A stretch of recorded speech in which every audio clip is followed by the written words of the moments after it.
What is going on, everyone? Commodore lads here. Now, 2024 is coming to a close, or it's probably already done by the time this is out. Now it feels like the perfect time to talk about the top 10 best manga of 2024. Now, I originally was going to do this video on my own, just talk about all the things I experienced and everything throughout 2024, but I felt that doesn't sound as much fun. I wanted to actually do something a little bit more differently, and I thought to myself, what is the best idea I can come up with? And I thought, let me talk to an individual who knows greatness, who speaks about greatness, who understands greatness, and might be the actual embodiment of greatness. And that is a tag team partner that you guys are all familiar with, who has been on the channel many times. Here today to talk about the top 10 manga 2024, the one, the only King Recon. King Recon, my man, what is going on? Yo, Laz, it's a pleasure, my brother. It's a pleasure. But I will say this, bro. I do not deserve an intro of that magnitude. You know what I'm saying? We gotta reserve that for Reed Schwarzer, for Lloyd Banning, for the two, for Van Arkwright. For Van Arkwright, you know what I'm saying? Absolutely, brother. But on a serious note, thank you so much for having me, bro. You have no idea. Like, there's no one else I would rather be talking about this particular topic than you, man. And I thank you for coming on the channel a few months ago for talking about the trail stuff too. In that top 10. That was super dope. And definitely, we're going to be doing hopefully a lot more of that too coming into the new year. We got Daybreak 2 coming out next year, very early on in the year. So I mean, we're closer and closer to hopefully getting the dream of worldwide releases when it comes to trails. But today, though, we are talking about the top 10 manga. And, the format of it, I had to juggle a bit, like which one I wanted to go with, what makes most sense. Obviously, we're going to be going from the stuff that came out in, January 1st of this year, going towards the very end of 2024. Now, there's a lot of options, a lot of phenomenal series. Some series that may have just came out the blue with greatness that fit themselves in the top 10. Some of them, of course, we have known for years, but have just had a great impact that made their place being in here that much more important. And again, like I said, there's probably some series that you may not have heard about that Recon and I, we read week to week, we enjoy, that we maybe don't discuss enough, which is why I felt very inspired to do a bigger video on this scale to how Recon, when you do your top 5 manga of the week, or top 5 just in general of the week, because you don't get that time to dedicate them to one series. So I feel like to put it on the grandest of scale, to possibly put it on the WrestleMania stage possibly, this will be the best way to highlight some of those series and talk about their importance throughout 2024. We have honorable mentions, and I know there's so many we can throw in there in terms of things that could have made the list, some that couldn't make the list. But if there is one honorable mention in your mind, King Recon, that comes to mind that it just misses out, but you want the streets to know what that series is, let the good people know. The one honorable mention that I would go with, so there was a manga that got axed, unfortunately, in September, that I was really appreciating throughout the course of the year. It had one of the coolest art styles I have ever seen. And that manga is called Goze Hotaru. Have you heard of this one, Les?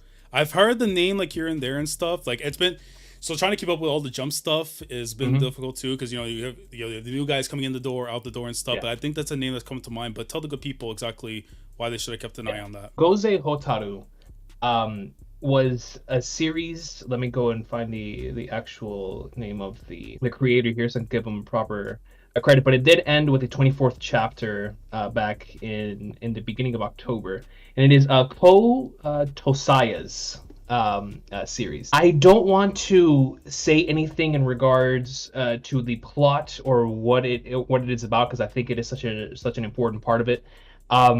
But what I will say is this: the artwork for the series and the way that it's presented, I think by itself is worth the price of admission. Even if the story did not receive a proper conclusion, and even though the ending, just like any axed manga, will leave a lot to be desired, I think it's still worth it, just because you will not see another manga presented like this from a panel layout standpoint, or from just straight up an art standpoint. There's no other manga in Shonen Jump like this. I mean, from the moment I saw it, I was like, oh my goodness, dude. I know certain individuals refer to films as like images that can speak 1,000 words. And I feel like this is a manga that really, really carried that. Each panel had so much weight, which is why it is so sad that it's gone already. And so it had a green situation, another series I absolutely enjoy, that ended way too early. And so that's my honorable mention, because it was one of my laid out laid off babies that I wish would have had more time to cook in the oven, because man, there was something there, Laz. There was something really, really special there. And those are the tough ones too, right? Because you see all that potential, what's so great about it, and then things just don't work out that way. But at the very least, for people that see a vision with an author, it kind of hopes it gives them hope that maybe we're gonna get to see them maybe come back, in a later issue down the line and stuff. And if the idea that they come around with that actually ends up sticking would be like the thing that puts them in the magazine, puts their name out there, and gets the recognition that these guys deserve. Because man, these guys be putting out their heart and souls, especially with these first entries, because this is really your first at the plate appearance. This is like your first like debut game that you're getting into, and Exactly. first impressions are always the biggest of things. And even if the long-term run isn't given to you right off the rip, I feel like because of those series that are able to just like gauge interest and just talk to somebody and say, hey, listen, like I'm out here, I'm trying to do this, even if it doesn't work out, there's something that's gonna be down for me. So yeah, man, I definitely will try at least give that a chapter or so, and just to see what the vision for that. But my honorable mention, I mean, it hurts me putting it here because it had a phenomenal year by its standards. I mean, for the last few years, it's been so good, and I only put that in the honorable mention because I did catch up with the binge read and everything, and I won't talk too much on it because I know for yourself you are catching up to it. But Yasuhisa masterpiece, Kingdom. It was so hard for me not to put into the 10 because these last few years, especially in 2024, has been some sensational stuff where the story is moving, where its direction is going, and just in general, like Hara right now, I feel like it's starting to regain that form that I always saw from him during the Western Zal invasion, the early parts and stuff that was going on, even all the way before that. But just the current events that's been going on right now, I mean, anytime you get Shin in chapters, anytime you get like, anybody that's affiliated to our soon to be great general of the heavens, it's always going to be a good time. But if you're fans of certain generals, I won't say names, but maybe we might spell it out or whatever at some point on the screen. So, just to play safe or whatever for individuals who may not want to get spoiled and stuff. But it has been on a great run, and I think that next year could be a prime for a very big year for it as well. We know, of course, things with the anime also be coming back at some point in time, with the next season, especially adapting the stuff that, when I first started covering the manga, it's about to get into that stuff in the anime. So, like, it's just pretty crazy to me to think that we're already getting to that point right now and seeing how far it is right now in the manga. It's been a very, very good time. And anyone that's been on the fence about Kingdom, because of its, long length and everything, I'll tell you this. One Piece is for me one of the greats when it comes to the binging experiences, and that same sentiment and feeling goes down for Kingdom. Like, you will read those first few chapters, you'll see what's going on with it, and then you'll be so glad that there's so many chapters out there because you do not want the journey to end. And for what it did in 2024, it definitely felt like it needed to at least be recognized as an honorable mention. So yeah, Kingdom, what a series, dude. I mean, you and I, we both know how much it means to us, and it just speaks volumes, though. Not like any sane person that loves a series that doesn't have in the top 10, you have to imagine what in God's name is in this 10 if Kingdom couldn't even make it in there. Just think about that, right? 100%, man. Like, just you talking about it makes me want to go back and catch up to it again. It's I miss it so much, and like Laz said, that is the best compliment I could ever give Kingdom, is that it is one of the greatest binging experiences ever. Like, anybody who's out there just trying to find a page turner, even if you're not a fan of like war or anything like that, this is a series that will keep you glued to your seat, man. Like, that you just can't stop going through it and stuff. So I'm happy that it had a good 2024. As Kingdom, anytime Kingdom's good, the world is good. You know what I'm saying? That's just the way it is. We got the honorable mentions out the way. We can actually jump into the top 10, and I'll give you the beginning of that. So your number 10, what you experienced in 2024, what made it in there. Let's get that number 10. Just to clarify, because I do have two different lists, and to make sure that this is for everyone to know. So I have a list of things that I've experienced and a list of things that are ongoing. We're talking about ongoing manga, right? Like, yeah. Right. Okay. So I do want to give a quick disclaimer, similar to Kingdom, because I was actually going to bring that up. As much as y'all know I love Kingdom, not caught up to it at the moment, unfortunately. As much as I love JoJo, I'm not caught up to that either as well. I'm letting that stack. I'm letting Sakamoto Days stack, so I'm not caught up to that at the moment. I'm letting Hajime no Ippo stack, so I'm not caught up to that at the moment. And same thing with Detective Conan. So you guys know how much I love all 5 of those series, and I'm letting all 5 of them stack right now. Greats, honestly. So like that is the reason why I don't know what's going on this year in any of those series, but I'm assuming they've got to be producing some heat. Ippo, I'm not as far behind. I could probably put that in here, but I'm gonna leave it off because I'm not caught up to it right now. But with that being said, my number 10 is actually a series I just got into this year, and I've been loving it so much. It's my first weekly Urasawa since Billy Bat, and of course I'm referring to my number 10 being Asadora, which is Naoki Urasawa's latest series. So this is an interesting one because this one is not available on a week-to-week basis through the normal means. I actually have to buy the volumes for this. So as the volumes have been releasing throughout the year, it has been a special read. Naoki Urasawa is a master. We all know this. Anybody who's into manga and you've read your 20th Century Boys, your Monsters, your Plutos, your Billy Bats, it's a he's him. And he's obviously one of the all-time Mount Rushmore greats. But Asadora already, only 50-something chapters in, is shaping up to be something special. And all I will say in regards to the story is this. If you've ever wanted to see Naoki Urasawa write a kaiju giant monster manga, I promise you it is as cool as it sounds. One of my favorite protagonists already out of his works is already present within this manga, and there's so much potential. I know there's individuals who like to wait to binge the Urasawa mangas because of how good they are on a binge, but the volume-to-volume experience has been so good for this that I had to have it on here somewhere. Shout out to Asadora. Shout out to Naoki Urasawa. And once again, if you are interested in like the Godzilla, kaiju stuff, and you want to see Naoki Urasawa's take on that genre, it is as cool as it sounds. I just love it so much. It's the mysteries, it's the conspiracies, it's all that you know him for. But with kaijus, it's like so cool. And So we, cool. we love some kaijus, honestly, when it comes to our stories, which it may indicate positions for certain series possibly on here and stuff, but that will come in time. But that is a fantastic one.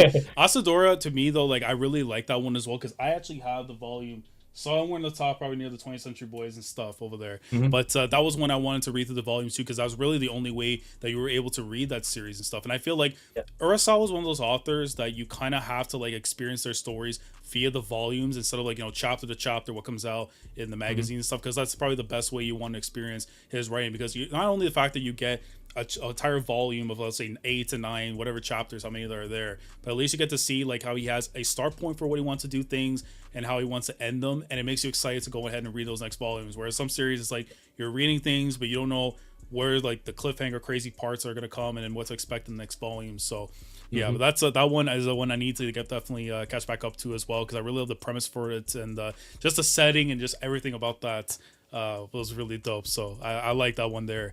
So my number 10, and honestly this was after I caught up with the anime for it, so it's a small indicator, but Madhouse put out a series last year that truly put its name back on the map as in terms of one of the best studios out there, because anyone who talks about Madhouse, it's one of the all-time greats. But for a little while it did feel like it was in the sleeping giant status. It was chilling. It's kind of like Manchester United right now, even though by the time we're recording this, the other side of Manchester is painted in red too, just like the real side of it and everything.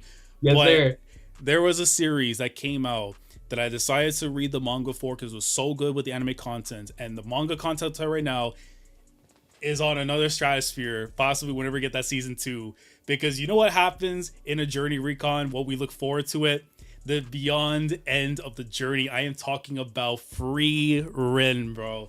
Free Rin, like I cannot say enough amazing things. It's literally in the same magazine as Detective Conan. That's all. Like, if I could just end off with that, that's all you need, bro. Conan and Free Rin, bro, that's all you need. But Free Rin, especially when it comes to the content that came out this year, from when I caught up to it, the end of the Goddess Monument arc, the stuff in terms of their travels, what they're doing currently at the moment, and especially the current arc right now, and the stuff that it's getting into. It's been a phenomenal read, and even though it has its times where it can go on a hiatus here and there and everything, again, it's all for the love of, research, rest, and then coming back and doing more greatness. And it was one of the ones I really enjoy, especially, getting to see more of Freeren's character, her connections to everybody that she has met throughout her journey. Of course, everything that's going on with Fern and everything. So it's been just an incredible time, and I'm looking forward to what's going to go to it in 2025 and what it has to offer. But from what I got from it this year, man, it just has to tell you this: if you thought the content in season 1 was amazing, you have no idea what's coming in season 2, and especially what could come in season 3 whenever we get further with the chapters in. But it definitely deserved its spot as my number 10 this year. So shout out to Freeren, shout out to Beyond Journey's End. What a story, bro. Dude, I as an anime only, you just got me so hyped because I have not read the manga. Yeah, for Freeren. So that's really, really exciting stuff. Yeah, and we know that the production for the season 2, I think, has been confirmed already. I don't know if it's going to be coming out sometime next year, but at some point we'll definitely get an announcement. I mean, listen, Jump Festa, I don't know if Shonen Sunday Festa is a thing, but maybe it might have to be just to confirm it for us. But shout out to Freerun, man. But Recon, that was 10, so we're at the number 9. So what you got? All right, number 9. My number 9 is a series you and I know very well. It is a series that has one of my favorite anime adaptations that we've gotten in recent memory, and it is a series that I know you for being Mr. of, and that is, of course, my number 9 is Jujutsu Kaisen. Let's go. This year, I mean, obviously, ever since it started, I feel like I could have put JJK on all of my top 10 lists since the story started. But this year was a mix of, it was absent for quite a bit of the magazine's length this year in regards to Shonen Jump, but when it was there, the impact was massive, man. I mean, I don't, of course, I don't want to spoil any anime onlys out there, but when we get to this stuff in the anime, when the anime gets to what we just finished experiencing in JJK, I am so excited to see how they end up adapting this content, because if Gege cooked as hard as he did, and knowing how they did Shibuya just recently, I can't even imagine what they're going to do with season 3. And when they do season 4, yeah, man. Oh man, it's going to be so unreal. This year was filled with I like to call them like dream moments. Like Laz and I during the Trails discussion, we're talking about like a lot of like dream moments whenever you first start off JJK and you're like, I would really like to see them do stuff like this. And this year was filled with quite a few of those for JJK. And without saying who they were, I also received 2 to 3 of my favorite character conclusions in the series as well, that I feel like were executed so brilliantly that it left a lasting impression on me as I finished the manga. And so the entire final stretch of JJK is so interesting to me because of the things that it does and the way in which everything wrapped up. But the lasting impression I had with some specific characters in mind is something that I'm still thinking about even all these last few months later. And so as we continue to retroactively think back on it, it was a journey I'll never forget, and I'll always be grateful for my time with Gege Akutami's Jujutsu Kaisen. So that's my number 9. You can't go wrong with that, man. Listen, I'll save my thoughts. But just knowing that's in your top 10, it means more to me than a trophy. And I know it definitely would for certain Arsenal fans, because let's be honest, bro, that cabinet is very empty. But hey, shout out to JJK. But my number 9, I'm going with one that, honestly, like for many people, when they see me talk about this, I've done a video before about it on the channel, just talking about its greatness. And I feel like, even though it's like considered like a monthly or bi-weekly series, whatever the author wants to do with it, but what we gotten from it this year has cemented its place in this top 10 for 2024. I'm talking about My Dress Up Darling. The only thing I'm going to say on this, without obviously, of course, spoiling anything, but it gave me 2 big moments that I was looking forward to see happening this year, and the execution of them is beyond anything I can ever ask for. And the fact that we got them, and maybe possibly in the next year or 2 the series could wrap up, and I would be genuinely happy because I got these moments now. But the lead up and build to them, and just characterization and moments that made you appreciate not just the journeys of the main characters, but the side characters as well. You know, if I have to give any names, I'll put something over here on the screen, so just to play it safe on Recon and stuff. But the two characters possibly on this thing over here, for them, their conversations and what it meant to them, and just again the understanding of how the inner workings of the series goes beyond just the main characters. I always feel like with the side characters, they are just as important as the main characters, because without them, the floor of the home doesn't exist. That floor breaks, and then everyone falls through, and that keeps them supported, keeps them leveled.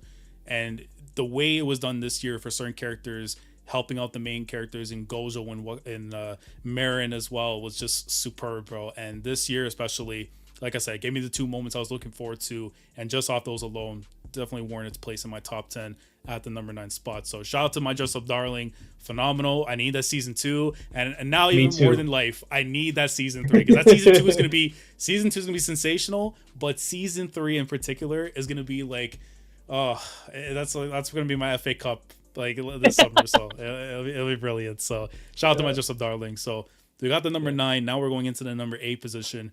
Recon, what's your number 8? Before I get into my number 8, I have to thank you for both Frieren and Dress Up Darling hype. I'm anime only for both of them, so yes. I can't wait for season 2 and season 3 for both of those, for sure.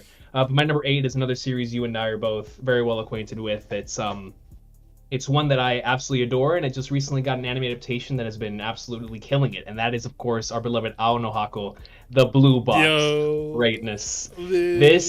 This manga, once again, similar to JJK, I could go on and on about how it would have made my top 10 from every year that it first started in the magazine. This year was so integral and important, specifically for something that you just touched upon in regards to side characters being the foundation of the manga. And I feel like this year was so key for the side characters in Blue Box. Not only just side characters, but I feel like obviously our two main protagonists got so much great content this year, and even in the most recent stuff that just came out, just phenomenal stuff. And it's a series that just consistently continues to get better and better as time goes on. But this year, coming off of the extreme high of last year, which was like one of the peaks, but this year was like just unreal in so many different ways, with so many different characters, and taken in directions I really wasn't expecting. So it's been a great year for Blue Box. It's a series I obviously really enjoy.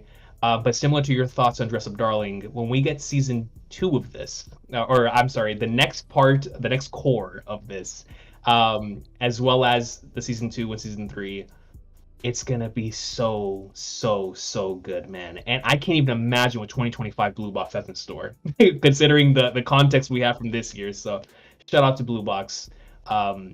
It's been sensational this year, and the quality just continues to get better as it progresses. Absolutely, bro. And I'll say, I'll be on here defending the greatness that is Blue Box. I've done a video before on Blue Box in terms of like the first 10 chapters when it came out, so it goes to show you like how much potential I felt was there from it, and just seeing where everything is going and where the direction has been, and just again the absolute admiration that I have for those characters and Shinatsu and Taiki, and just of course everybody around them in general.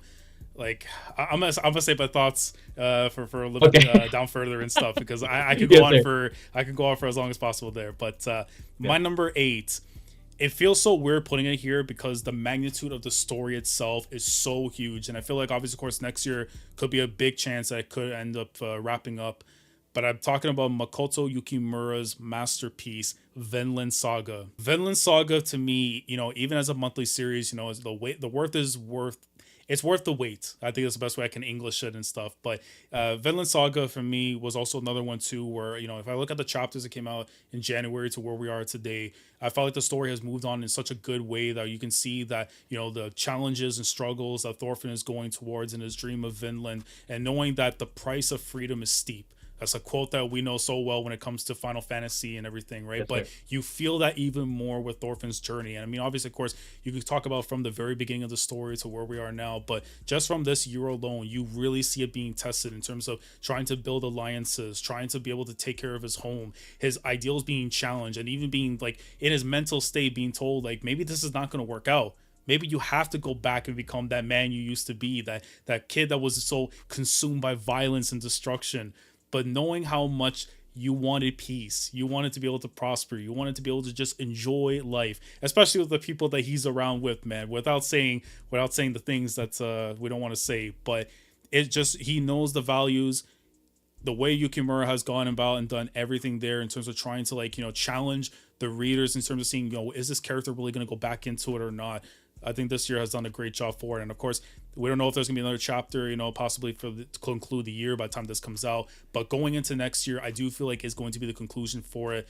Possibly, I'd be shocked if it goes beyond 2025. Not that I would be angry about it whatsoever, but I do think that from what we got this year had such a great impact and has set itself up for what should be a fantastic conclusion going into 2025. So shout out to Makoto Yukimura, shout out to Vinland Saga, Viking greatness, Ichiban. Viking greatness.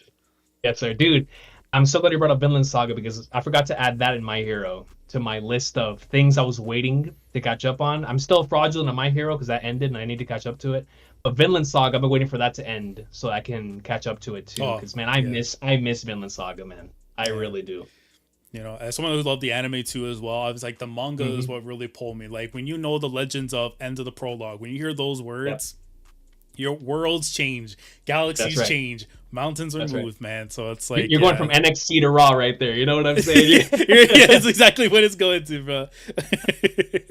Oh man. So that's the number 8 right there, locked in. So now we move on to the number 7, and I'm very curious, Recon, what is your number 7? Number 7, fittingly, something I absolutely adore for being the 7th entry. As we look at Yakuza, and we've got the Ichiban entry. We look at Final Fantasy VII.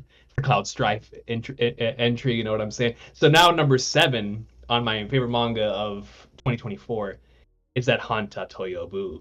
That Hunter Yoshihiro Togashi greatness, you know what I'm saying? Now I'm saying this even though I'm 2 chapters behind, and I have read up to chapter 408. That was the last chapter I read. Now I only have 8 chapters to work with. And I love those 8 chapters so much that I have it at number 7.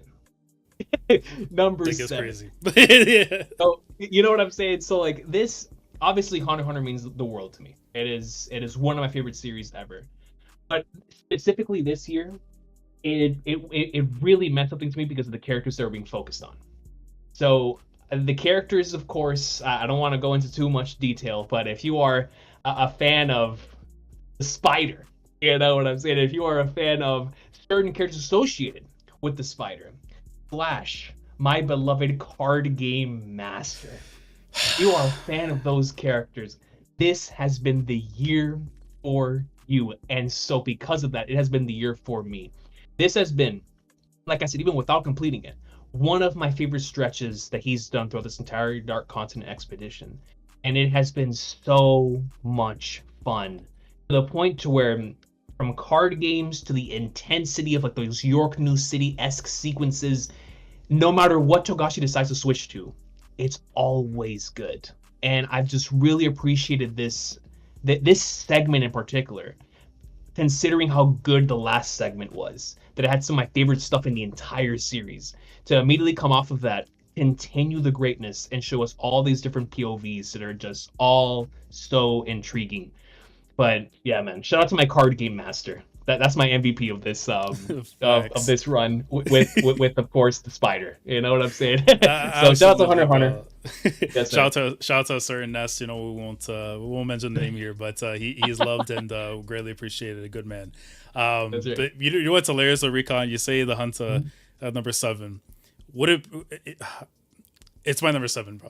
Like, I don't know where else I was gonna go with it, because you said 7. I'm like, oh damn. Do I try to like the rate? No, push it around, I might as well jump into it, bro. Like, that's my number 7 as well. Hunter x Hunter. Togashi, what a man, bro. What a man. When we get him actually in the cuts, when we actually get him actually producing content, giving back to the streets, it's a good day, bro. You get 2 bowls of soup that day instead of just 1, bro. That's just how much it meant to me. And also, of course, it depends, again, your translations, where you read it from and everything. I know for you, Recon, you read on the Sundays, as do I.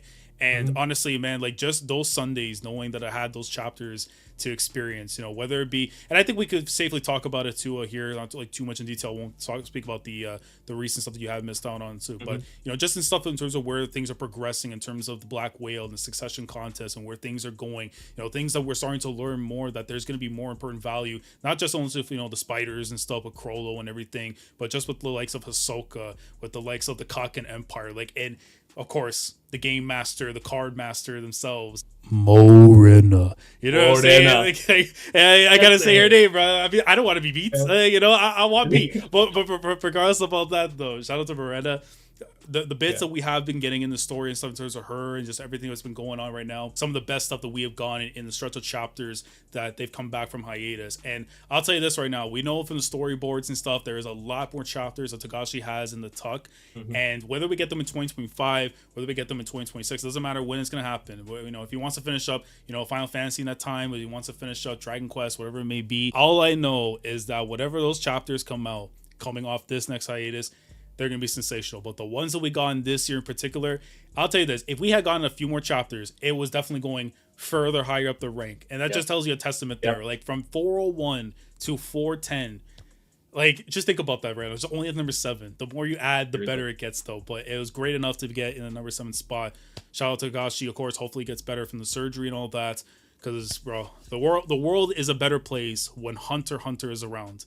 And if you do not feel that way, we'll keep the channel intact, and I don't give you my true thoughts. We'll go too far, but shout out to Hunter x Hunter, number 7. And now it gets into the number 6. And obviously, of course, this is the one that, even though it's in the top 10, but it misses out on the 5. So it could be something that could be anybody's 5, could be anybody's number top 3, could be even the number 1. Recon, what is your number 6? I'm so glad you brought that up, because that's exactly the dilemma I had, where my number 6 produced more chapters, and I felt like all of those were hitting so right. But my number 5 was more personal, so I was like, I gotta put that at number 5. So at number 6, as much as and I'm telling y'all, I loved this manga this year, I had to stick it here. One of my favorite ongoing creators, shout out to my guy Fujimoto, Chainsaw Man is my number 6. This series, specifically this year, I've been really enjoying part 2 as it is, but this year has been my favorite stuff in part 2, man. I've been loving where Fujimoto's been taking this story, but specifically what he's doing in regards to the relationship between the main central protagonist within part 2, which of course I won't spoil for the individuals who are anime only. But the stuff that's happening right now has been not only extremely key to my enjoyment of Fujimoto's works as a whole, because I'm such a fan of his one-shots, like the look-backs and the Goodbye Aries and all of those, but Chainsaw Man has my love for this series has always been all honed in on the characters and what it is that makes them shine. It was the thing that really made part 1 work and made part 2 work right off the bat. And I feel like this stretch this year made what certain points in both part 1 and part 2 dabbled on, and he's just taking it to the 50th degree, where he's like, I'm gonna say screw the plot for a few chapters, and I'm gonna focus on character study. We're doing something Nisio Isi Monogatari style, and we're gonna go character study for 4 or 5 chapters. And because of that, it's been so enjoyable for me as someone who truly loves these characters. And so Chainsaw Man this year has been sensational for me. Like super good. It's been one of my favorite things to read on a weekly basis, and one that I've tried to keep up with, and I barely ever managed to keep up with anything besides the ones that we're talking about here. But this one for sure, I was like, I'm staying on top of it this year, because it's just been that good. And so shout out to Fujimoto. Obviously, I have a lot of love for the creator, but I feel like the series this year really spoke to me. So shout out to Chainsaw Man, and man, dude, I can't imagine what 2025 has in store for that series. So no, all up to that. That's my number 6. Absolutely, brother. I mean, listen, like Chainsaw Man, like definitely the ones that like I enjoyed part 1 when it was coming out and everything, and especially with part 2, especially the direction and where it was going. We felt like a new protagonist and all that. Obviously, of course, we now have Denji back into the story and just seeing like the relationship and everything he had, with the kids and everything and all that, and then just seeing the last, especially the most recent few chapters, I would say, without saying specifics, but the forest.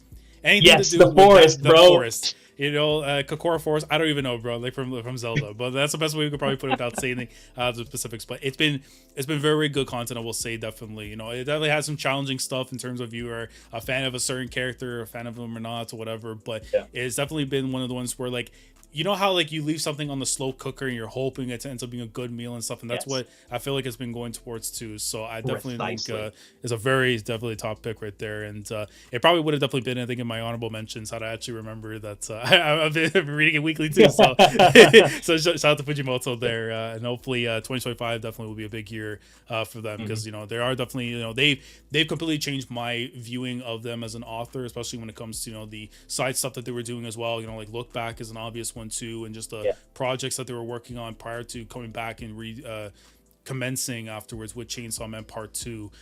So yeah, shout out to Fujimoto there, and hopefully they continue keeping the greatness going on their end there. For your number 6, so my number 6 now, this was so difficult to me because we have this thing called we booked the middle, Rogue Dog booked it and stuff, whatever, and I generally it basically just means is like I had this higher, I had this lower, I didn't know where I was gonna put it, but it just felt right to be underneath the 5 but still as close as it could possibly be. So my number 6 is Tetsuya Endo's work of art, Spy Family. Spy Family has just been on a run this year, and I'll tell you this: if Endo did not go on the little breaks and stuff, and obviously, of course, whether it be health reasons or whatever, I generally would have had no reason to tell myself, Laz, this is going in the top 5. There's no question in my mind it's going in the 5, because from the content that it gave this year, and I won't say too much into detail into what it provided this year, but in terms of progression, in terms of the academic standpoints, for like Anya and everybody else around her, from when it came to certain secrets being, the world is, where people are understanding stuff, whatever. But Recon, if there was, I know you're probably gonna be anime only maybe for this, or you're reading. I am anime only. Yeah. But if there is one thing I can tell you right now, is that there's a stretch of chapters, obviously from a couple of last year, it had one of probably the best moments in the story in terms of certain characters flashback. But in terms of flashbacks that I've gotten this year from the series, it's probably the closest I've ever gotten to a what if scenario that could have been in Metal Gear. That's how good of a backstory this thing was, brother. And I want to say their names. I want to say their names so badly, because you see them so many times in the anime, but when you see who those two people are in relation, that backstory to me is the second highest peak that I've read in the story. Only one that tops it, and it comes obviously, of course, before in the story. But that right there was after I experienced that, I'm like, whatever comes in afterwards, it's not touching it, bro. It's just been that damn good. And we know, again, when I make the reference there with Metal Gear, you know how much Metal Gear means to you and I. For sure. And so you can almost kind of get an idea of what it could be on reference, but when you get to see it for yourself and how it plays out, it's amazing. For those of you, of course, who are reading and have read Spy Family, you know what I'm referring to. I mean, it's one of the all-time ones there. And then, of course, the academic breaks and seeing, where things are going from the story moving forward and stuff. And where it ended off was a tough cliffhanger and everything. But I feel like everything that's gone from this year and what it's going to be setting up afterwards in 2025, I mean, Spy Family is going to be in a great place. But again, like I said, from January to December, it has been sensational. And again, if it didn't have the little hiccups and stuff with the breaks, towards the end of the year, I generally would have no reason not to put it in my top 5.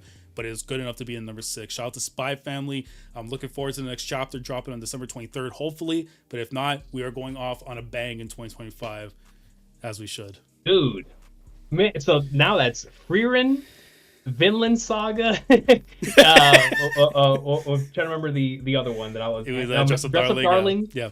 I'm all anime only for, or not Vinland Saga. Vinland Saga, I read the manga, but the other 3 I'm anime only for, and Spy Family. So goodness, dude, so Spy Family, obviously, I adore it. I love the anime Theater Fire My Being. I watched a movie this year, and I was like, that's enough for me. Man. I was want to in love. See it, bro. I want to see it in theaters, and they didn't even have it the day that I was gonna go watch it. And it's duty calls, and I'm just listen, man, if I could be that one character and I'm just talking about in the flashback, it would make my life easier, bro. But it would definitely be it's Code White, I believe, the name. Yes, of the I believe film, so. Right? So yeah, Code White will definitely be experienced, because listen, I've seen nothing but clips of the great, just the goats. It's just simply the goats, man. Yes, what a woman.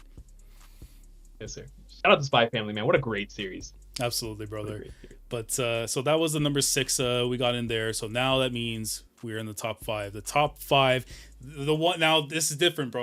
6 is right here, but 5 is like right here, man. That's right. 5 That's right. is on a different category Yeah. because we're getting into the elites of the elites, man. So, Yeah. so you guys started off, Recon. Your number 5 of 2024. What is it? My number 5 is a series that once again you and I are both familiar with, but I don't think either of us have ever covered on the channel.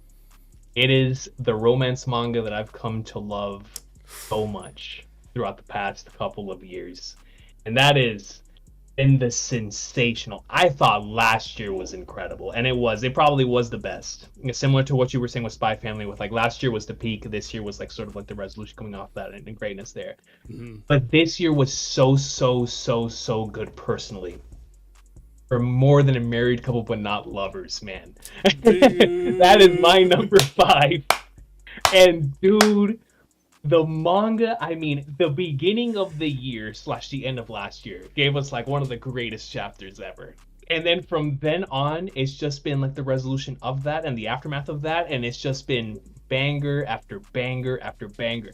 Not just with what you would normally expect, but in regards to the side characters, going back to your what you were talking about earlier with Dress Up Darling, what I was talking about Blue Box. Once again, the side characters this year for Dress Up Dark or for More Than a Married Couple But Not Lovers was just they were cooking, man. We were seeing finally the fruits of the patience that it took this mangaka to reach the point to where we are now, and all of the seeds that were planted so early on in the series that are now coming into fruition for all of these different characters. There was wholesome moments, there were moments that made you cry, there was moments that made you laugh, there was moments that made you cringe, there was moments that made you go, let's go! And it was just so many like personal things for me as someone who obviously enjoys the genre and likes to see what certain authors can do that's different. This year felt more like a stereotypical year for one of the genre, but everything was executed so highly, to such a high level, that I couldn't help but admire the work of art that was being produced before me. And so, shout out to that manga. And once again, it's a recurring thing throughout this video. When we get season 2 of that, season 3 of this, oh man, it's going to be super good. So that's my number 5. It was a personal one for sure. Definitely, brother. I mean, listen, that first season, it'll live on forever. Honestly, bro. Yes, like I saw the vision there. Akari, oh man. Oh, yes, man. sir. Listen, monetization's a beautiful thing, man. But shout out to her, brother. But what a series I have there as a number 5, and with my number 5. Because this was one of the ones where I was reading weekly in Weekly Shonen Jump, and then I got to a point afterwards where, because you're covering so many things or you're reading so many things, sometimes you end up letting it stack up for a little while. And then I had the chance to be able to catch up. I'm about a few chapters, I would say like 4 or 5 chapters behind, but I was able to catch up to one of the biggest twists in the entire story. Recon is a series that you and I both love, that we appreciate the greatness that Rokugo has given us. And by that reaction, you should know what we're referring to right there, because I gotta talk about akane-banashi, man. Because, dude, that was the one there where I was so engaged with everything that was happening. You know, going from the Futasume debut and stuff there for Akane to Makuro's promotion, which again, art-wise, bro, like the manga this year has been on a different level. If we're gonna go off art alone, I think it could be possibly in the 1 and 2 position by how insane it was. Easily by how it was, bro. And then not even just from that too, like the Shiguma solo event as well too, with the old man and everything, just how that all was set up. And then the disbandments, like this. I got you. You know what I'm saying? Like, without going too much further into it, but it had to me one of the most craziest twists and segues into, like, dude, like I want to say without spoiler, bro, but it was so damn good. And obviously, Yeah. you of course know it from keeping up with it every single week and knowing the impact Yep. and like just of that had. And I feel like, you know, when I talk about Weekly Shonen Jump, you know, we always know, of course, for battle shonens and everything. And I've talked about this in the video before about akane-banashi and the importance of manga like this, a manga like a Blue Box, that we don't need hands to be able to deal, you know, the greatness. It's that, you know, that could happen from being on a stage, conveying emotions through her feelings in a story and how you speak on it and everything. And just seeing all that on the forefront is beautiful, but the inner workings in the background and what sets up all of that, and knowing that it's tapping more into the lore of the story and why things are the way that they are. akane-banashi can't get any more better, because if it does, I'm looking at my favorite manga list of all time and I'm saying to myself, like, can we get much higher? Can we get much higher, bro? And that's the thing. I think you can. What? Oh, you know what I'm saying, bro? That is what like, I ask every week, bro. Every week. That's what I'm saying, dude. And it's just like, bro, like akane-banashi, like I've already again spoken before on the channel, just how amazing it is and why you should be checking it out. But if what I'm saying right now doesn't convince you that this is right now one of the best ongoing manga, the fact that I have in my top 5 should cement that for you. And go read it, go experience it, because it is worth the time, it is worth the read, and it is worth blessing your Sundays with the Rakugo greatness. So shout out to akane-banashi. My God, man, dude, what? I mean, like, I know I have a feeling it's gonna be, you have it higher for sure. No question. So I'm gonna let you go off on that there. Yeah. So we'll go into the number 4, and what you got for me, brother? No question. I'll be talking about that at some point within this video. But my number 4 is yet another series both of us really love, and it's one that has also a really good anime adaptation. It is our beloved Dan, man. Let's go, And let me tell you something, brother. This year was the most recon core Dan year out of the ones that we've had so far. Of course, you and I have been into it since it first started releasing. I feel like out of all the years that we've had with Dan, this is the one that was most recon core to me. And of course, I don't want to spoil anyone who's anime only. What I will say is this. This year touched upon the goofy yet emotional nature of this series that I love so much from Gintama, that I love from One Piece, that I love from like my favorite series. This year had so many tear-inducing chapters, while at the same time having some of the funniest and some of the craziest stuff in this series. And that's saying something, considering how wacky and crazy Dan is. Dan this year, it has like a little game. For anybody's, obviously, I think everybody's watching this caught up to One Piece. Rico, you can talk about as much as you want as something I cover on here. You have all rights. Perfect. And if you have problems with this, anybody watching, go read Dan. That's on you. That's on us. Go ahead, brother. Okay. So when we start the game arc, yes, and we go into that particular section of the story, I was so invested. This was before Elbaf now. Like, this is before we officially got into Elbaf, and that was like Oda's version of that. I was looking at this through like the context of like Greed Island. So I was like, oh my God, we got an isekai in Dan. I thought it was the coolest thing ever. Yeah. And they were explaining the rules of the card game and everything else. Like, oh, this is super cool. But once you get into the really emotional core of the story, dude, and how like the backstory impacts everything that's happening there, it hit me so hard, man. But nothing compares to the I love you sequence. Bro, talk to these people. The greatest. That meant more than any trophy, dude. Facts. I was like, yo. Bro, this team right here with the badge can win a Premier League right now. It will not matter more than that scene that could come possibly in the next couple of years, possibly. All right? I'll tell you that right now. Maybe I'm lying, but no, it means more. It definitely means more. 100%, bro. And it was just, this year was filled with that, man. And then, of course, you're coming off of that. You finish that really emotional arc. You continue the stuff with, I forgot her name, but the pop idol, the one who wanted to become. With Rin. Rin. Yeah, with Rin, and I really enjoyed how all of that culminated too.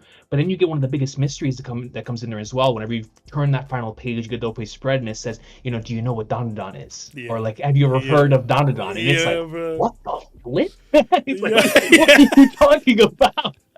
So. Then you get from that, and then then you start the stuff with the character, the really cool looking character, Sanjome. Sanjime, the one with the you know, what I'm talking about, the one with the memories, the Oh, with the teacher altering and stuff. Yeah, the yeah, the teacher. teacher, Yeah, yeah. yeah, yeah. So then you have that stuff that's cooking there too, and then of course now we have little Alice in Wonderland stuff that's happening with Momo being extremely small Yes, in yeah, the yeah. school, and it's been so much fun this year that because of that I have it this high because of how much fun I've had reading it. It's been a very One Piece-esque year, meaning it's been a range of emotions where I've gotten extremely hyped, I've gotten extremely emotional, I've laughed, I've cried, I've been questioning my existence. Like it's just been a great year for Dandadan, man. Shout out to the series because what better time to have such a great year than when your anime is also killing it.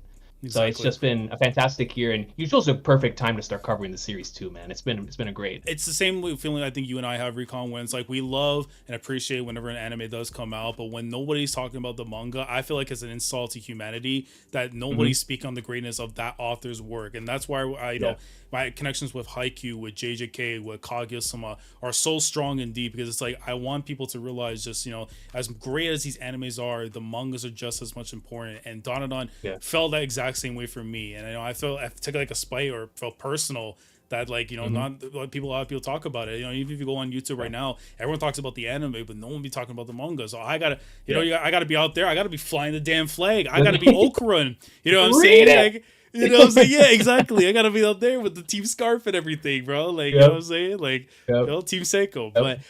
But Yep. but no, but it was great, brother. Dude, one more quick thing. Yeah, Never expected that I would tear up over the Turbo Granny stuff. Like that stuff hit, man. I was like, oh my gosh, dude, man. dude. I took Oh my it, god. bro. Man, I'm that so was I'm my last topic. no, I was gonna say I'm so glad I was able to cover that chapter when it Yeah. came out because that was just especially coming off the 1 month hiatus and all that and everything Yeah. and just having those sorts of chapters, man. Just oh, what a time! Well, what a time, Yeah, man. Recon, man. But that Yeah, I man. greatly appreciate you having the greatness of Donadon as high up as you did because again, it's one of the Mhm. series I feel everybody should be on it. Like I know as much as the anime has been a phenomenal experience and shout out to Science Saru for doing the greatness and the adaptation, all that. The manga is next level, but I will say my thoughts when I go probably a bit more on the deep end Mhm. and Mhm. all that. But so yeah, so number 4, man, it's tough because on most occasions I would have it in my top 3, and I love it to bits. I've covered on the channel, of course. It's just wrapped up this year. It means the world to me. And still strong enough to be in my Fave 4, my Fantastic 4, the Elite 4, whatever you want to call it. But Akutame Gege's masterpiece, Jujutsu Kaisen, I still gotta give it the love and appreciation, man. The road to the end, and I know in some people's cases they feel their way about it and stuff. I think the only connection I could probably make to this is the one that we have towards Toriko, where it's a series that Yes. we genuinely love and we understand that the road to the end was a tough one to get through, but I think by the time we Yeah. got to the actual end itself, we found satisfaction in the characters 100%. and just the resolutions, like we brought up earlier. For me, like Mhm. Yuji's resolution with his character, I think was probably the best from the main Agreed. trio. And honestly, Agreed. you can feel your ways with Megami and with Nobara, coming back into our lives and stuff, whatever. Because like I said, if that's a spoiler to you, bro, then I don't know what to tell you, man. But like, shout out to Yeah. the goats. But for them being there and stuff, and they had their moments and all that, but it wasn't probably to the level that I think Gege would have probably wanted out of them. And whether it comes down to their health being, like a lot of problems that they were going through, or just Jump wanted them to wrap up. I don't know. It could be a Togashi situation with Hakusho possibly. I could always have my own ideas and feelings on that, but I feel like what they were able to do, at least when it came to Yuji and get the conclusion of his story, because that for me was the biggest thing of there. As long as I got to see my boy happy, whether if he has scars on his face, whether if he's missing a lip, I don't know what it could be, Yeah. but as long as that my guy is okay, I could be happy. And I think just from the stuff that we got this year, from again, like I say, starting things off with the Okotsu versus Kenjaku fight, everybody going off against Sukuna. The Okotsu, the domain expansion, bro. Like that man Bro. summoned unlimited cursed works, brother. That Literally. man tapped into the fate verse for that ability. Like Yeah. it's still to me like one of the best moments I've ever experienced in the whole story. The Choso sacrifice, brother. Like real Aniki energy. Nobody else in the Yes, sir. game doing it better than he was doing, man. Like Yes, what sir. else I agree? Well, the reveal that you find out afterwards with Sukuna's twin, and I was passed down from like the Itadori line and stuff through the dad and all that and everything. It's just like it makes sense why Yuji was able to utilize Sukuna and stuff because he had the traits of the twin and all that. I thought it was really brilliantly done. And then you also get Yuji's Domain expansion, which, regardless if it has a name or not, you know what I'm gonna call it? Greatness. Peak, Yes, sir. rawness, and swag, whatever he wants to call it, bro. If he wants That's to call right. it Jennifer Lopez or whatever, I don't care, bro. Jennifer Lawrence, Call it don't Trails matter. of Cold Steel 4. You know what Exactly. I'm saying? You know what I'm saying? It don't matter what it is, bro. You give it any name, and we'll come back to the same word, and that's peak. But just getting that and the whole like backstory stuff afterwards that you get to see, or I guess like the little time paradox thing that they were in for a moment between himself and Sukuna, and just getting to understand more of his background and just like who he is as a person, and like how much resolve he has found in continuing to live despite the fact that everything was going against him, despite the fact that he was losing people still, and everything was questioning him for just give up. That boy didn't give up, and in the end, guess who's alive and who isn't? And we're up, man. So shout out to my boy Yuji for making it all the way to the very end. And again, I feel like even with my biases and connection to it, I still have a very appreciative conclusion that I got out of JJK. Yeah.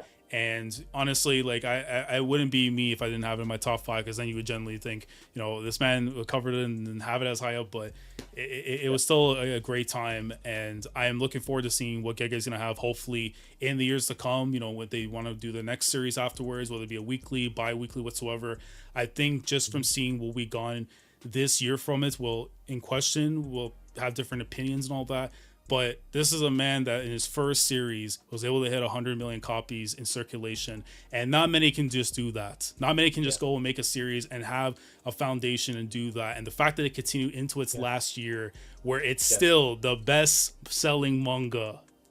Just, you know what I'm saying? So shout out to JJK. And I know for a fact that when Gege does come back, this won't be a one-time wonder. This will many more to come from my goats. So shout out to JJK. It changed the world.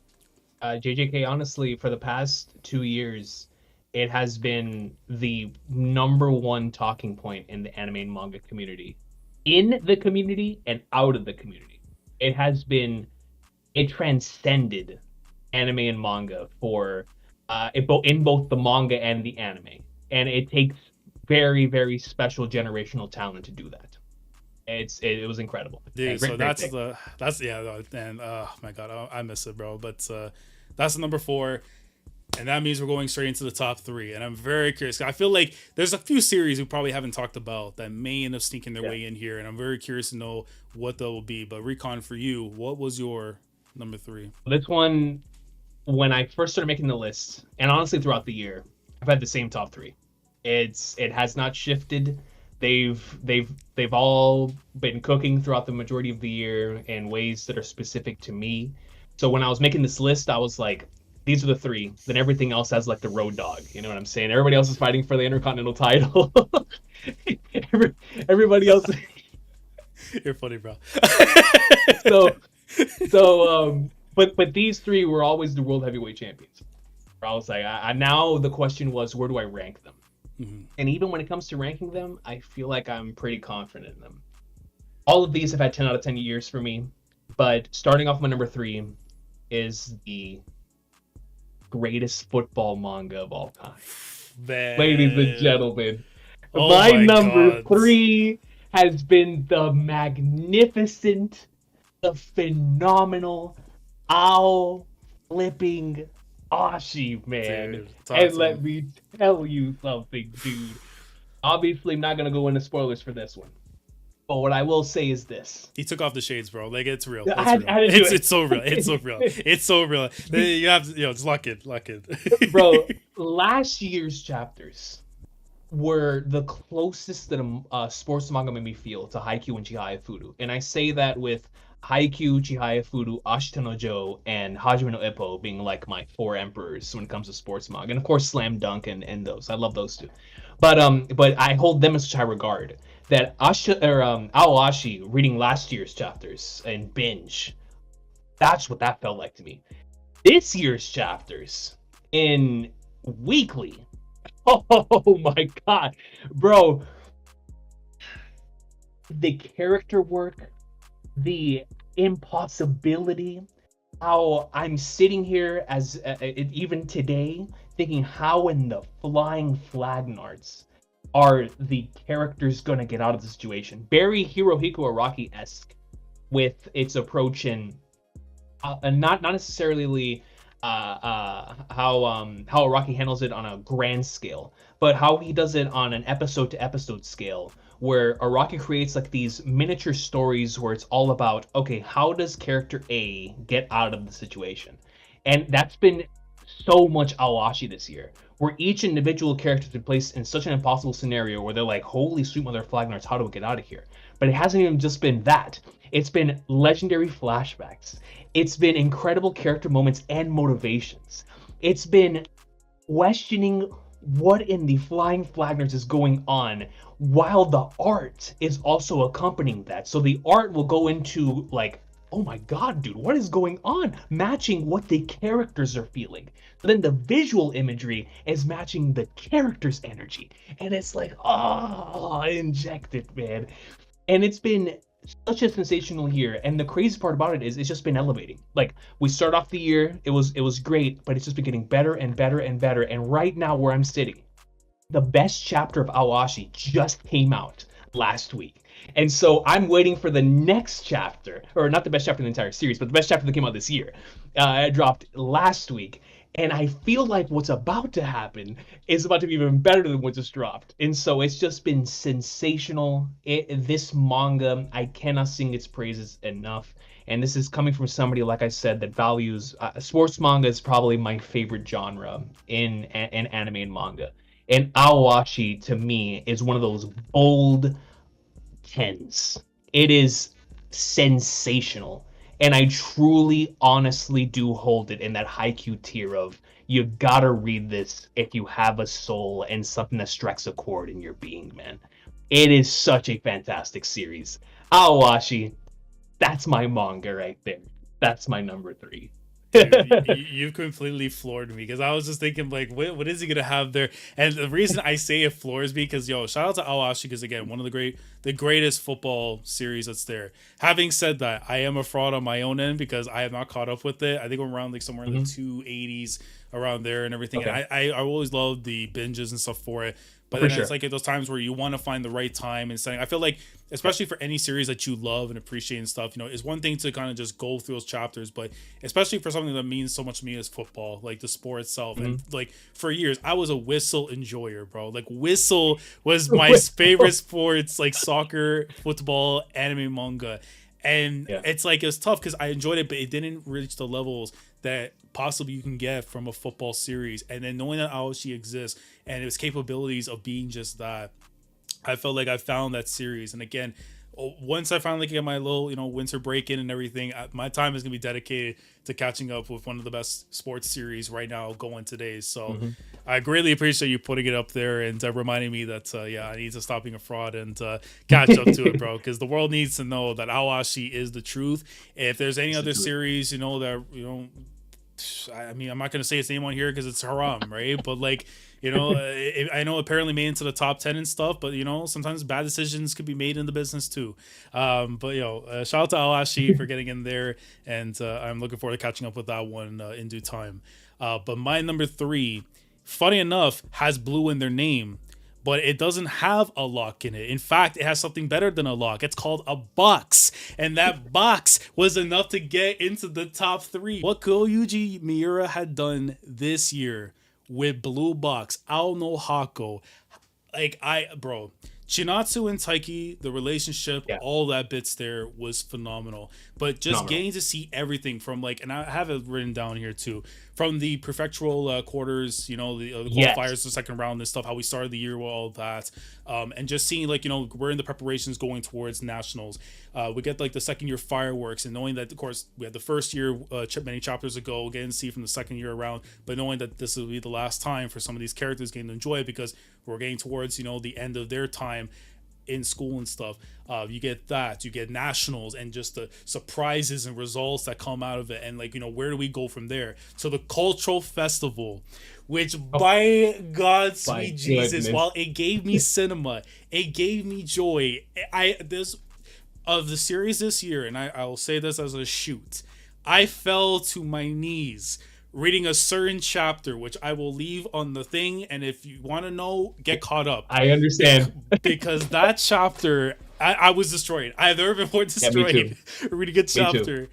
But Me too. then it goes from that to the current events that we're at right now with Yep. Taiki and a certain individual's father, which I Yes. have to say right now, that man said, I will carry that weight. And I was just Ah, like, what do you Cody, do? What do you do, the bro? What do you do? player. That man took Spike Spiegel's words and took it for himself, bro. He That's did. not, bro. Taiki Inomatsu, he's that boy, bro. That man right there, that is a good man. That's a good man you bring to the home. That's a good man you bring Yes, to the sir. family. That's who you Yes, let sir. dap up your dog when you walk into the house. You know what I'm saying, bro? Like, oh my god, Yes, dude. sir. The manga for me this year, though, especially like going from all those things, have Yeah. been some of the most resonating content that I've gotten since probably like last year. And last year, of course, Yeah. the relationship stuff and how everything's been forming. That Sensation. was already god tier as it is. But this stuff right here, I feel like took it to that next stratosphere. And while the 100%. story, in terms of what we've been expecting, what we think is going to go on and stuff, possibly next year or two, we could see this be the end of the story. It's very Yeah. possible. But if not, we are about to see a relationship become not just the staple unit that makes a series Hmm. so good, but I think we would probably say the best words is the template for what a lot of romance series should go and aspire to try and reach the tiers and levels that Miura has done with Blue Box, with Taiki, with Shinatsu, and hopefully with my boy Kyo. Because I Yes, needed to be bro. happy. Please. I needed to be Please. happy. I need Hina to be happy. Like you don't Me understand, too. bro. I Yeah. need them all to be happy, bro. Shout out to Yeah, man. Haru as well too, and Karen. Like, bro, Yes. like it just Yes. by Kokoro, Nah, bro. bro. Like, Kyo breaks my heart, bro. Like there was several dropping to my knees moments with Kyo. dude, stop saying it, brother. Like my knees will never be the same again because of Miura and Blue Box. So, oh my Yeah. god, dude, what a series, Great man. But yeah, it was phenomenal to be in there in the top three, and now we have the top two. And Oh man. there's some series we probably haven't said yet, and I have a feeling, I Yeah. have a feeling they're gonna be in the top two somewhere, but we don't That's right. know. Is it number That's two? Is it number one? But Recon, That's right. you're number two, brother. So my number two, everybody knows how much I love this. I love this. This making this choice was easy for me because I just separated between the one I want to highlight more right now, which I'm gonna put at number one, and number two is the one that every year is my favorite. So it's kind of like I can't. It's like it's always gonna be one. So I was like, this year I'll put it at number two because everybody knows how much I love the series. Obviously, my number two is One Piece. You know what I mean? Man, oh my god, I'm scared. It's the greatest. I'll do, It's the greatest. It's the greatest ever. So like I said, it's the one that always every single year. It's the one I have the most bias towards. So I'll try to always like put something else in number one because it's if not it wouldn't be fair. But even without that, I think I might still have number one over it just over pure content. But the the One Piece series this year, even with all the breaks, even with all of the hiatuses and the moments of not knowing whether we're going to get another chapter and then certain chapters release on Saturdays, other chapters release on Sundays. It's like it's been so inconsistent this year. But even in the midst of all of that, what a sensational year for One Piece, man. I mean, dude, we started off the year with Puma punching St. J. Garcia Saturn.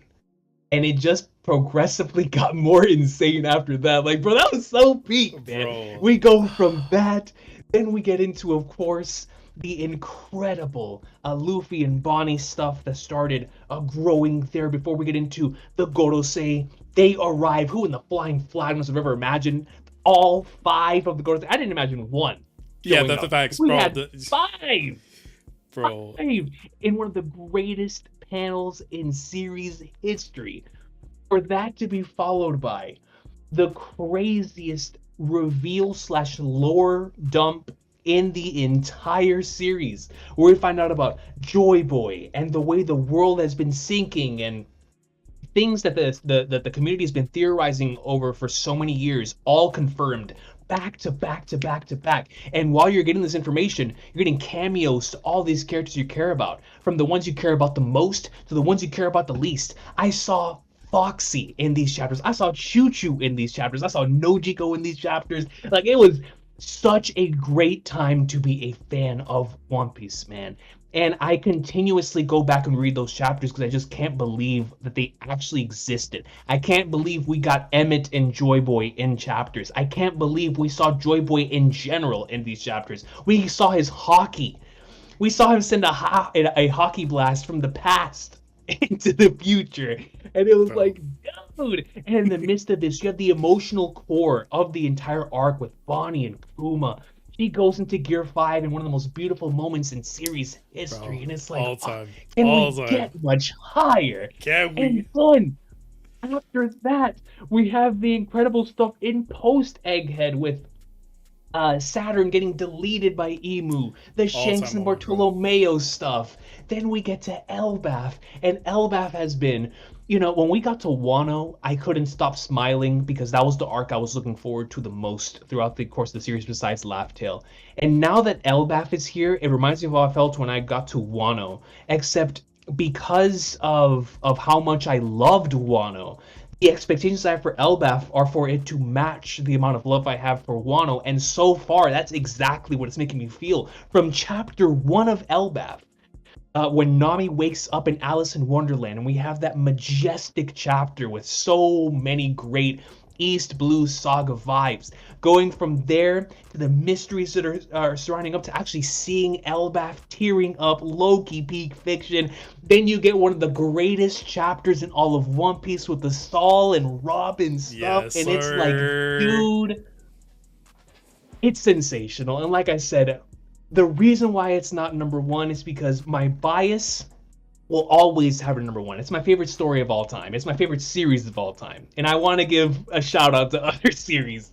But you all know, anybody who knows me knows how much I love this series. And this year was one of those years of like, oh my god, I can't believe all the stuff that we got. It was a dream year of dream years. And for a series that has been producing so much greatness for such a long period of time, this was the One Piece is ending soon year of like us getting this stuff tells me Oda's serious about ending this within the next 5 years. And it was just so key, man. And God, I'm loving Elbaf. I loved Egghead, Toy Boy, Emmett, Ani, Uma. Let's go, man. I could go on forever. I could go on forever. Brother, I mean, the same feelings are there too, and you basically just said what my Yeah. number two is. So I might as well just do it. I can literally just hold this up right here at the winged eagle of rawness and swag, the championship Yeah. form, and just tell you right now that there's only two series that'll be on that tier there, man. But honestly, bro, like One Piece, that's my number two. We'll just go straight into it, man. But all of the things that you said this year, when I go back and look at like, was this one of the best years for One Piece? And I would say it definitely has an argument for that. From the end of Egghead and just like again, you and I we went back and we were looking through the chapters and stuff, and just for context for people and Mhm. stuff, because we have like our calls and stuff with our friends and stuff, that we've known for many years when it comes to the One Piece wrestling, all that, and we're going Mhm. back and rereading Egghead, and just seeing all those moments. Like it's just so crazy to believe that we saw like the Gorosei pulling up on the island, like showing up like in the mist and everything, and just like not get one, it got all of them just showed up, Yeah. and just all that stuff that was going down. The connections there with Luffy and with Bonnie, going into the Gear 5 forms and stuff, and just going buck wild on everyone that was there, and just the sacrifices Mhm. made from the Vegapunks to Emmett, and just seeing in silhouette form Joy Boy. You know what Can't I'm believe saying, it. bro? You know what I'm saying, bro? So it's like, yo, how can it not be any higher? But then you get even higher than that. You get to the end of Egghead. You get to see where the world is at right now. You talk about Saturn being exterminated, bro. That is one of the most frightening things I have ever Yeah. seen in this manga. And it's like, Yeah, how man. can we get getting crazier? And then we get ready to go onto the island that we have been waiting so many years. Like, bro, Yeah, dude. Elbaf has been something I think everybody has wanted. But if you ever listen to the conversations that I have with Recon talking about that arc and the island and just what to anticipate and what to expect, it meant something to us. And I feel like one panel in particular, because we could obviously go off the many great ones that have come out so far in this Yeah. arc, but the Usopp and Luffy like flashback of them holding on to each other and saying, "Yo, we're Come going on, straight to Elbaf. We're gonna go get this come money on, and everything." You know, say I'm come gonna be on. that brave warrior of the seas, and we know for a damn fact that the future king of the pirates, he's gonna be watching on his boy become that brave warrior of the seas, go out there and make his name known throughout the entire world. Because if he's telling lies, he's really telling the truth, and that is exactly what we're going to be going towards. And the way that this arc has started off too, and just getting to see, you know, how the new giant pirates are coming into the mix and stuff, to the reveal of Loki, and just the hype that's around him is already special. The getting to see the front shot view of Elbaf, but most importantly, the reunion that mankind has been waiting for, literally, of Jaguar D Sol. We could say the full Come name: on, Jaguar D come on, Sol dude. and Come on. Nico Robin, bro. Like, to me, that chapter 1133 for me is going to be remembered as one of the greatest chapters in One Piece. And anyone can have their feelings of where you want Saul to be, alive, dead, whatever. That's not my Hmm. place to go and talk about that. I have always kept with the emotions. I kept with what that means to me in terms of my connection to these characters and the story itself. And getting that, I think, is one of the most rewarding feelings in the world. Knowing that a character who had to go out there, being taken away from her home, not being able to be able to enjoy a normal life, going out and becoming a pirate, having to steal, having to do all these things to live, finding an environment that is so loving, that gave her a reason to keep on living, and then being able to tell that to a person from back home. If you've gone on and done something else in your life and you run into that one person in your childhood that you know, and getting to let them know, hey man, I'm doing all right. That Yeah. is something that, even if it's on the back of your mind you want to do, that's something that when you get that in the moment, especially when you're older and everything, it hits a lot harder because you remember where you started, where you were, Hmm. what you become today, and where you will be years from now. So that, to me, right there, I could easily put it number one. And it was a time and a half this year for One Piece, and knowing what we could be getting into in 2025, it could have a legitimate shot coming from number one. And that says something Yeah. if we don't have it at the number one spot, because just off that one chapter alone, on Yeah. anybody's list, could put it number one. That's right. Because now it gets scary. Now it gets really scary, because One Piece is 1B, aka number two. What in Yeah. Flagnars is 1A, man. So Recon, you begin with 1A, bro. What Okay. is it?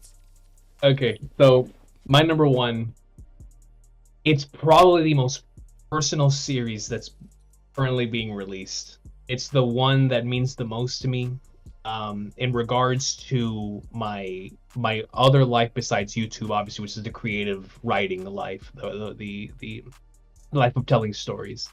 And that is why my number one is akane-banashi.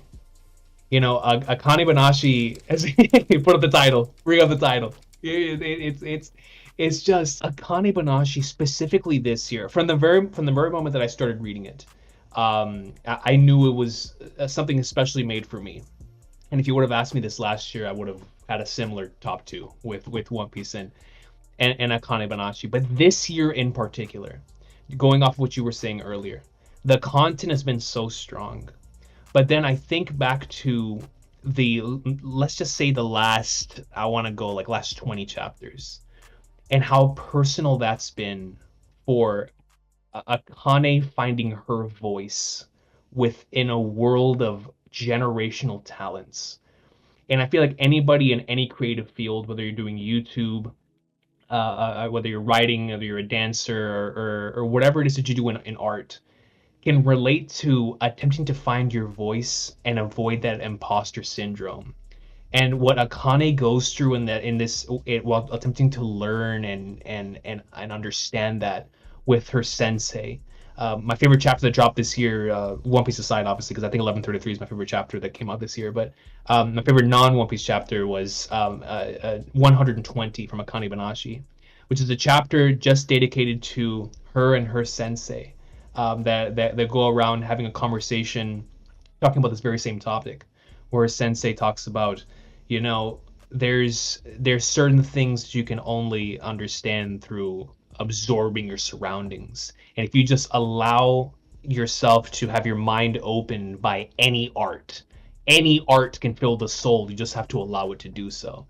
And that meant so much to me, because we see how the sensei is inspired by horse racing or dancing or so many things not related to Rakugo, but he translates all of that, makes it a part of his voice, and then pushes it out as Rakugo. And we see how Akane learns how to take on that skill of absorbing all of this information and thus creating it and making it a thing of her own.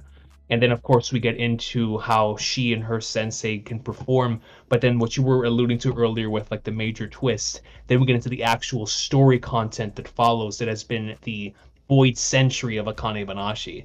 And it is so incredibly good, man, because it's touching upon the core of what makes the series so special, but also the message that the writer's trying to say, which is that from chapter one, the writer of akane-banashi has been telling us over and over and over again that the only way, not just Akane, but each individual character can attempt to do anything within the world of Rakugo, and also telling us as readers that the only way we can do anything within our respective fields is by absorbing and taking in as much stuff as we possibly can, and then generating that through our own personal voice that we can only create, that we can only craft and produce by years upon years upon years of working on the craft and experience. And what makes Akane so inspirational for me personally is that we see her failures. We see the potential, we see the genius, just like those may see it in ourselves, or we may even see it in ourselves, the potential of something greater. And with Akane, we see the potential for being the greatest ever, but we see the stepping stones that are required to get there, the failures and the doubts that take her from obstacle to obstacle to obstacle, with each individual one going back to work on your voice, work on the story that only you can tell the way that you can tell it. No one else can tell the same story that you can. And what's beautiful about Rakugo is you're forced to tell the same story. So you take a story someone else has already told, and you have to tell it in your way. Because if you don't tell it in your way, the people are going to get bored in the audience. They're going to be like, oh, this guy just before you did this much better than you did. So you have to come at it with a different interpretation. You have to come at it with your own voice. And so when we see, even just keeping it to this year's chapters, where we see how the sensei tackles a piece, and how the students then tackles a piece, and how the audience then grabs on to those voices, that is some of the most inspirational stuff in the world to me, because it shows that the audience, the same audience that we have here on YouTube, and the same audience that I have over in the world of books and writing, that audience is there. It's the same audience that everyone else is in. All we have to do is provide our voice, and that voice will eventually reach the people that it needs to reach. That's the message of akane-banashi, and that's why it is not only my number one this year, but it'll probably be in my top two for years to come. Because as long as this series is running and it continues to tackle the themes and the stuff that it's covering, it's going to mean so much to me. Just like Laz said earlier about it potentially coming into favorite manga at some point, when akane-banashi finishes, I strongly believe if it stays in the way that it's going, it's going to be a top 5 manga for me. And it's everything to do with personal impact. Every time I read a chapter of akane-banashi, I want to go out and create. I want to either make a YouTube video, I want to go out and write, I just want to better myself, because that's the type of series that it is. I love akane-banashi, man. That's my number one. Dude, that's my number. You spoke to my soul with that one. Like, brother, I was trying to, like, am I gonna tear up, bro? Like, this is a shoot, like, this is a real promo right now. Like, you know, like, what can I do? Yo, do you want the belt? Like, you know, like, what can I see, bro? How do I top that? Like, honestly, like, that was just real beautifully said. And honestly, Recon, like, I know for you and I, it means a lot talking about, like, you know, from the creation standpoint stuff, and especially what akane-banashi is, because obviously it's like you can give somebody a story in Rakugo to be able to tell and stuff, but it's one thing to do it from the student, one thing to do it from, you know, the teacher, and knowing what they are capable of doing, because they're the masters of the craft. They've went through the struggles, they learn what it means to fail, what it means to succeed. And especially as those content creators, you know, you go back and say, you know, finding our voice, finding our thing. It's one thing, you know, like for us, like we like to tackle everything for ourselves, because it's almost like the same syndrome would say to a George R. Martin, or like even to Togashi. It's like, as much as it would probably be easier to hand your work to somebody else to get it out there into the world, it will not feel like their work. You know, it's so easy to go and say Togashi could give it to, you know, to Koichi, you know, the Sailor Moon author.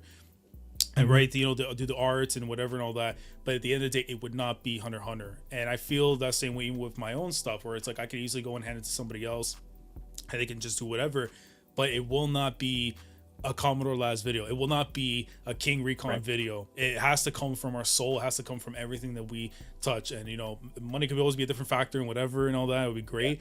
But in terms of us being as creators and being able to, because at the end of the day, we all started this because we love being able to come on here and talk about our passions. That's what the beautiful game has given us over these years, and why we're still constantly doing this. So doing stuff like this, where we could talk about 10 stories that have impacted us, possibly that made us, you know, feel a different type of way. And for you, akane-banashi did that, and I know for a fact it would have for me as well.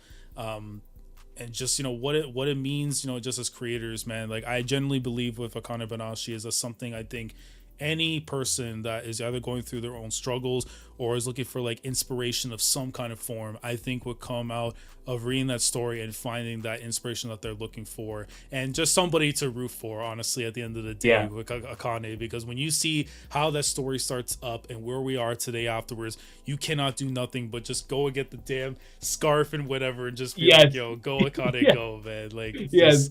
You'll be like the people from Haikyuu. Go Dante Tag go. Like, you know, something like that, bro. I don't even know. Dude, but that is a phenomenal number one. And again, like, if Recon's promo did not convince you to go and read akane-banashi, then if the anime comes out, that's my only hope. I'm like, so please, a studio out there in this world, please capture the greatness that is akane-banashi and do it justice, because there are so many series, of course, even on our list, that have gotten so many good anime adaptations, and just the love and support that I got. If there's one that deserves that as much, especially coming off the content came out this year, man, it's like, I feel like this would really, really resonate with the world, and something that I think the world desperately needs. So shout out to akane-banashi. But man, that's your number one. It's so hard to try and top it, but I don't think it's gonna be topped. I'll be honest. I'll take the dusty finish, you know, whatever it may be, and just accept as it is, brother. But my number one, it's so tough because, you know, we talk about, of course, you know, One Piece is the infinity symbol at this point in time for you and I. So it's always gonna have its placements in our hearts. But if there is one series that I feel like, especially from January to right now, and especially for the fact that it convinced me to get back on here and talk about it because of how important I feel it's been from a week-to-week standpoint, and seeing how this all has come to fruition.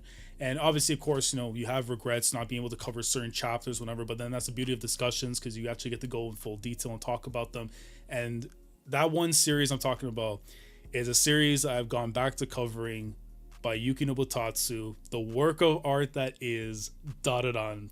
For me this year, without question, the best stuff that I have read in 2024. You know, you start the year off, like, you know, with the game and stuff, but with the Don Manra arc, and, you know, with Momo going into this world trying to go and save this person that may have possibly one of Okuren's Kintama, you know, so we say in that form instead of, you know, what it actually is, you know. But just getting that and getting to see a character like Unji Zuma, bro, like, to me, there is no character I have felt so much more attached to until most recently with a certain individual who we'll get to in a moment. But with Unji Zuma, and I say this I have to get the belt out for this one too. But Yuki Nobutatsu, please enlist my boy into the family. I beg of you, please. Like, transfer request something, bro. Like, I don't care what it is you have to do, but get that boy on the team. Whatever transfer fee, you got to do it. But just getting to see his character, he is the living embodiment of everything that Momo sees in a guy. The fact that he has the look, the everything, like, just the delinquent, bro. Like, you and I, we love delinquent series, and this guy is the king delinquent. He's that. And just getting to see the interaction with him and Momo and stuff, and thinking, God damn, bro, there's a chance ball here. But no, but of course, her mind and heart all belongs to Okuren, and we get into that in a moment. But the stuff of Unji and just getting to see his character and the shapings of it, like, his backstory for me. And we have experienced so many in this series that Tatsu has been brilliant at, in terms of grabbing the emotions, making you feel for these characters, understanding what made them what they are, and how we're going to try and get them out of a situation. But from reading Unji's backstory was some of the most gripping content I have had experience in Dadadan, where I felt so uncomfortable reading some of this stuff that I'm like, how did this kid survive the situation he was at? And then he goes and meets a police officer that goes and changes his life, and the fact that that guy went through something as crazy, as insane as that, but he kept on living and goes and tells this kid, you got to do the same, because if you become what the world is trying to make you into, you will never be able to move on. You will never be able to find that happiness and the strength to keep on going forward. And then you gain to see there from how he gets his powers because of his brother. Shout out to his brother, bro, because the kid with the bro, anytime I see like rubber boots and an umbrella, especially because I was a Gintama fan, brother, oh my god, it just goes next level. It's peak fiction, brother. But then just getting to see that, and then the fights that come afterwards there, and then trying to save this guy with a fairy tale car coming to the mix, and then having freaking the Count Saint Germain, bro, the hyper geezer himself. Finally gonna see that guy go into a fight, go in smoking dudes and stuff, whatever, showing his strength. But before you even get into that, you get a moment that all of us thought was not going to come until many chapters down the series, when our boy has more confidence in himself, when he has a reason to say it. But in a moment of time when this girl that he loves deep down in his heart, it might be trapped in this box, there's no guarantees. That man said the gloves are off. I'm saying what I gotta say. The time that we spend has been short, but I love you. And like that moment was just one of the greatest double spreads of all time. Ever. And that to me right there was like, that's everything I love about Dandadan, and the fact that how it pushed a character who at the very beginning of the story wasn't confident, didn't have the minerals, didn't have all these things, but had them slowly. He's building his case in time, and that moment just hits so flipping hard. And then you're getting to see how he's going in there and fighting for that woman that he cares about, and going all out, working with a possible antagonist in Count Saint Germain, and working alongside the Rokuro, and working like just all these things that were going on. And then especially from Unji too, like the fact that that guy kept on going. He was about to walk, bro. To me, it's one of my favorite stretches in the entire story, is him when he's at death state, when he's with his brother, and the paneling on that chapter where he's just see his family saying bye-bye and stuff, everything, but he knows he has to keep on living. And like, it's the closest I'm gonna ever get to seeing Kiryu in the void, possibly before coming back into the real. That's and right. That man said, how could I hate a woman that took care of me, that did everything she could to keep me and my brother going? You know what I'm saying? Like Ujizuma goes, bro. And then you get all that, and then referencing what you said about the Dandadan thing. Like, to me, that is the biggest moment I think in the story that told me that we've gone from a series that if it were to wrap up next year in 2024, I would have been fine, or 2025, I would have been fine with whatever. But that moment there told me that we have so much left to go through, that this is going to be around for a long time, and that this is going to be one of those series that people are going to remember as one of the all-time greats of potential alone, that's already given now, but what could come in the future in the chapters to be. So all that was so brilliant. And then just from there to the Pygmy Princess arc and stuff, and getting to see the things with Koyuki as well, and her whole bit with the little men and stuff and the fairies. That hit. Oh my god, dude. And it's so crazy to me, because this is a girl who just all she wanted was attention. All she wanted was someone to actually acknowledge her and her efforts and everything. And by being shunned by her family, her core people, and then from all the people around them and stuff, and not feeling she has a place in there, and then being saved afterwards in the fight with Momo, Ira, with Okuran, and then eventually after being able to save her and giving her that second chance to understand things and just know how to communicate with people, and then finding out afterwards she has a connection to Ira from the time playing on the damn piano and stuff, and it's just like now all of a sudden she might be gang. You know what I'm saying? She might be with the crew and stuff, and now she's looking fire. She's looking fire too. We got her the fit changes. Like I can't feel anything else but happiness reading this, and like no other series was able to pull that from me than Dandadan. And again, One Piece as the infinity symbol always have that tax, but it was doing things to me that I was just like, it meant the absolute world, especially the content where it could come into going into 2025. Like, I thought 2024 was god tier and deserved this place number one, but if we have to put the infinity symbol next year for what could possibly come for Dandadan in 2025, God help us all. God help us all, bro. I don't know how. Can we get much higher? I think we can. I think we can. So it just, oh man, what a story, bro. Yeah, man. Yuki no Watatsu, Dandadan. I mean, again, if you follow the content, the reactions, and all that, you know the vibes and stuff. But if it's your first time just hearing about it and all that, you'll just go experience it, man. Whether it be the anime, whether it be the manga, you have to do yourself that justice of knowing what this series is all about and why it is, for me, my number one in the top 10 manga 2024. Wow, we actually got it done. Like, I was shook.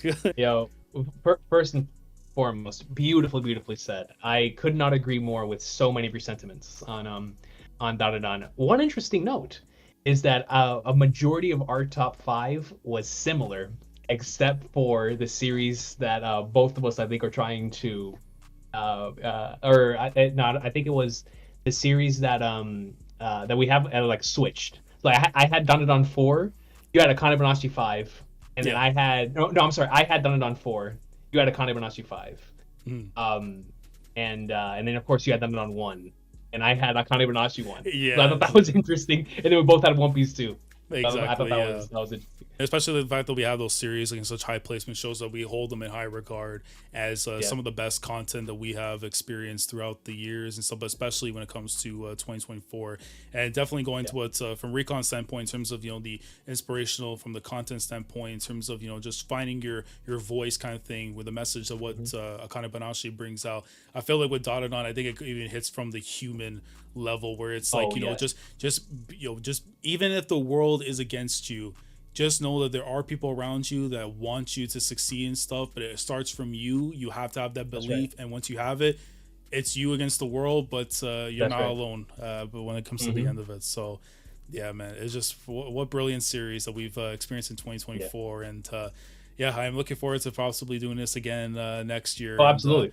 I'll be very shocked to see if there's any ones that could probably break into the list, possibly that didn't make into the top 10, or some placements that may end up changing completely. But this was an awesome time, Recon. I thank you again for coming on here and talking about awesome sauce that we got to experience in 2024. No, thank you, dude. I mean, what better way to celebrate getting the Manchester Clippers out of here than by talking about than by that is the greatest thing you've ever said. Then by talking about the 10 manga that meant something to us this year, man. This is a blast, brother. Thank you so much for having me. Absolutely, brother. And hopefully this won't be the last time that we do a video of this magnitude and stuff. Obviously, of course, we hope to do it again in 2025 and see, you know, just where everything is. Obviously, of course, some series, you know, that have ended, we're possibly going to be ending and stuff. We'll probably have different thoughts and feelings and stuff for it. But for the usual suspects that may end up being in the placements we expect them to be, we expect more greatness out of them, as they should. But for those of you who are watching all the way from the beginning to the end, I greatly appreciate it. Let me know down in the comments below what you feel is your top 10 manga 2024. Anything that kind of is similar to what me and Recon have on our list. If there's anything you may even have that's outside our scope that you would love for us to go ahead and check out, let us know down in the comments below. What is one manga to keep an eye out for? And I'll ask you, Recon, on the spot, if there's one manga on this top 10 that you feel like people should really keep an eye out for, that could just skyrocket, or even, let's say, even at the number one, just go break the meter and whatever, right? The Belzer meter and all that. What is the one that you feel is like, yo, just keep an eye out for? So I'm gonna go outside of my top 10 into the one that almost made an honorable mention, and that is a manga called Hima-ten, which is a romance manga that's currently being published in Shonen Jump. It is very similar to Nisekoi. Shout out to the classic Nisekoi. Ooh, man. And that exploded after the second year, somewhere around there. So I feel like if the trajectory continues and this one continues to be as good as it is, Hima-ten may end up being the next Nisekoi in that regard. So keep an eye out on that if you like your romance series. But as for the usual suspects, I do believe next year, obviously One Piece is going to be big next year, but next year, keep an eye out for akane-banashi, Blue Box, and Dandadan. I expect all three of those to have stellar 2025s, just based on the setup that has been taking place this year and a lot of the stuff we've gotten. Those three are going to be sensational. And you were talking about Blue Box potentially ending soon, and that could be within the scope. Next year could be one of Blue Box's, if not Blue Box's, greatest year. Yeah, so that might be the possible. one. Yeah, that might be the one that we have to keep an eye out on the most, especially with the anime producing what it is. Also doing a great job producing the material. I'll say Blue Box probably would be the highest one, but man, Dandadan and akane-banashi, especially if akane-banashi gets an anime, oh man, it's gonna. Bro, it's over. It's over, bro. Like who's fighting us after that point, bro? Nobody. Bro. You know? Nobody, bro. Who's No coming one. after this, bro? Like, who's coming after this? I literally have to keep it. Might have to be the thumbnail at some point, bro. We're not taking a pin to anyone, brother. I'll tell you that, bro. That's facts. Yo, shout out to Roman, man. But yo, in terms of the ones I would say, I mean, obviously, of course, in a similar vein too. I think Dawn next year has a phenomenal year coming up for in 2025 in terms of the content that is to come for it. Blue Box, same sentiment as well. I think next year could be its biggest possible year in just in where the story is and everything. akane-banashi, same fact and matter as well. Spy Family, I genuinely think could have even a crazier as long as Endo, is healthy, ready to go and stuff, especially what could come from it. We could get some generational stuff there. And Dress Up Darling is another one too, where I feel like depending on if the series does end possibly next year, because we've gotten big things from it, it depends on how long I could see it going on for, is another one to keep an eye out for. But if one off my list in particular, I'm gonna go and say Chojin X. I'm gonna go and say with Ishida because and it's for a funny reason, and only one individual who knows this, and that's our good boy Sen Eto.